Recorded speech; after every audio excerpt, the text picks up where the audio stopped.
What's up, guys? Tony here, and today is this day in history. Okay, so we're gonna get right into it. I'm not gonna reference music, I don't think. Well, maybe a little bit. I'm using history.com as the reference, as well as onthisday.com for references. So we're gonna start with onthisday.com. According to theirs, we're gonna do the historical events. Um, and maybe some deaths. I don't know. So some historical events. In 1743, the earliest boxing code of rules formulated in England. That was Jack Broughton. Um, I didn't realize boxing had been around as long. I mean, I know fighting has been around for a while, but I do apologize that I'm a little dirty. I was working on my car. Um, so in 1743, the earliest boxing code of rules was formulated, which was archaic at the time, obviously. Um, in 1896, gold was first discovered in Klondike, which was found in the Bonanza Creek, or it was found in Bonanza Creek, Alaska, which ushered in the gold rush era. In 1945, Puyi, the last Chinese emperor and ruler of the Manchukuo, is captured by Soviet troops, and we can imagine what probably happened. In 1946, so a year after, it was DAD, Direct Action Day. Widespread riots erupted in Calcutta between the Muslims and the Hindus over whether Pakistan should be a separate state. And while they were doing that, they killed over 4,000 people, leaving 100,000 homeless from bombings, various things like that. And then it skips almost 60 years here, 2008. Usain Bolt sets a new 100-meter world record of 9.69 seconds at the Beijing 2008 Summer Olympics. In 2012, WikiLeaks founder Julian Assange is granted political asylum by Ecuador. Now that was onthisday.com. That was theirs. It wasn't really too fancy to me, so we're going to go to the history.com one. This one gives a little bit more backstory to it. The lead story, obviously, when gold was discovered in the Yukon in 1896. This ushered in the era of the gold rush era. I think everybody understands that. Everybody was rushing to get gold to make money, turn it into profit, melt it down, etc., etc., etc. Also on this day, in 1780, during the American Revolution, the American general Horatio Gates suffers a humiliating defeat at Camden, South Carolina. Despite the fact that his men suffered from diarrhea on the night of August 15th, caused by the consumption of underbaked bread, Gates chose to engage the British on the morning of the 16th. So you can imagine they were crapping themselves while they were dying, unfortunately. Anybody who is a movie fan will get this reference. But in 1984, in Los Angeles jury cleared John Z. DeLorean of drug charges. As some people, if you've seen Back to the Future, you've seen the time machine. It's the DeLorean. It took about 30 hours of deliberation, and a jury of 6 men and 6 women unanimously acquitted the former automaker with 8 counts of drug trafficking in Los Angeles. DeLorean.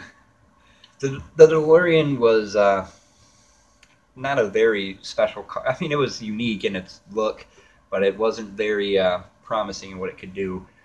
But John DeLorean, the creator of DeLorean, he was accused of drug trafficking throughout the Los Angeles area and possibly other areas as well. And then we're going to take a trip back in time, back to about the Civil War. According to records, the Confederate General John Chambliss is killed. So on August 16th of 1864, John Chambliss was killed. It was a huge siege in Petersburg.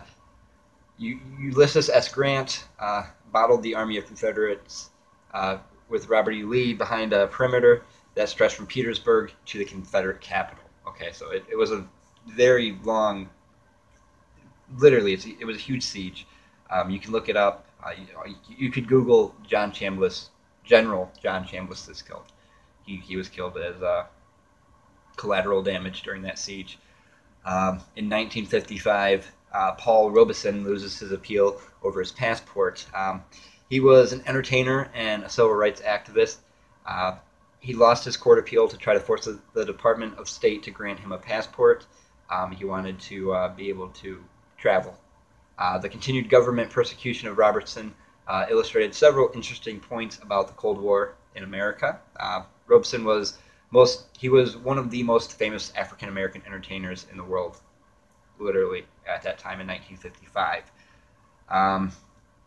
This is getting more into the modern era, still almost 30 years old as of next year, in 1987. So the year I was born, on this day, August 16th, a plane crash at the Metropolitan Airport in Michigan, in Detroit. It killed 156 people.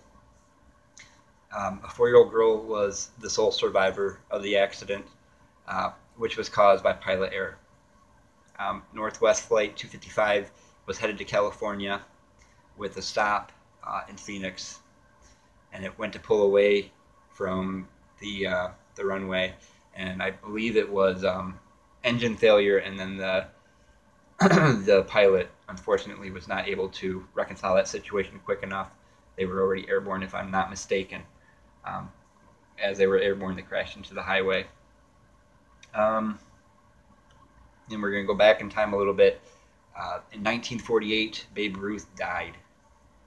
He's a baseball legend. He died of cancer in New York City.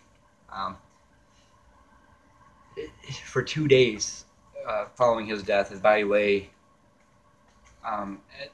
laid at the main entrance of Yankee Stadium. Obviously it was covered in stuff, but it's unfortunate. He was an amazing baseball player. In 1972, the Moroccan king survived an attack by his own Air Force.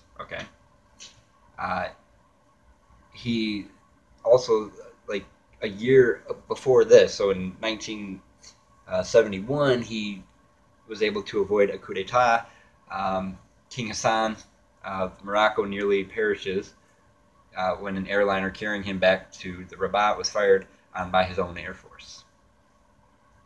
And then in 1977, Elvis Presley does die.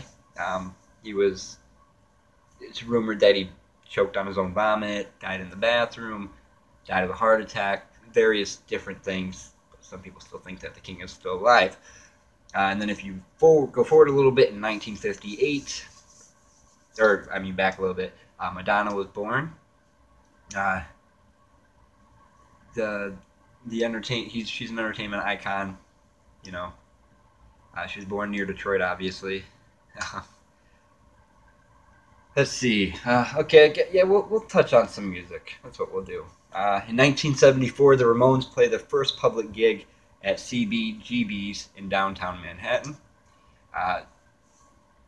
They 5 years to the day after 500,000 rain-soaked hippies grooved the swayed to psychedelic sounds of the Grateful Dead at Woodstock, 4 young men from Forest Hills, Queens, took to the stage of the East Village dive bar in jeans, motorcycle jackets, and Converse high tops. Those were the Ramones. Let's see. In sports, in 1920, a batter sustained a fatal injury at the plate. Cleveland Indian shortstop Ray Chapman is struck in the temple by a ball pitched by Carl Mays of the New York Yankees. He died 12 hours later. This was the first and only death to occur as a result of a pitched ball in the MLB. In the Vietnam War, General Khan outs General Min as chief of state, obviously. And then in 1972, there was some heavy air attacks on North Vietnam. U.S. fighter bombers fly a 370 airstrike against North Vietnam, the highest daily total of the year. There were also 8 B-52 strikes in the north. Meanwhile, U.S. warplanes flew 321 missions, including 27 B-52 strikes in South Vietnam. So anybody who thinks that the United States doesn't hurt people and doesn't kill people, we clearly do. And to finish things off, in 1945, during World War II, Lieutenant John Jonathan Wainwright, captured by the Japanese on the island of Kuril in the probably not saying that Kuril. It's in the Philippines. He's freed by Russian forces from a POW camp in Manchuria, China, when President Roosevelt transferred General Douglas MacArthur from his command in the Philippines to Australia in March of that year, earlier in March of that year. So, guys, that's all I've got for this day in history. It's my first time doing it, so I think as I do it progressively in the future, I might do it a little bit different. Add some little things in there, some little tidbits. But all right, guys. So thank you for tuning in. I know it's a little dark on lighting, and like I said, I apologize. I'm a little dirty. I've been working on my car, and I still have to go back and work on my car. But I want to thank you for tuning in, and I will catch you guys very soon. Tomorrow will be another day, another vlog, and all that good stuff. So hopefully, my next week, Tuesday, this day in history, hopefully be some interesting stuff. Hopefully I can have a different kind of take on it. Also, don't forget, this Friday marks the beginning of Fan Mail Fridays. I've got one question so far, so if you've got something you want an answer to, the email is down in the video description. It's asktonyfridays@gmail.com. So go ahead and shoot me an email there. All that good stuff. It's getting pretty warm outside. And all right, guys, so I will see you next time. See ya.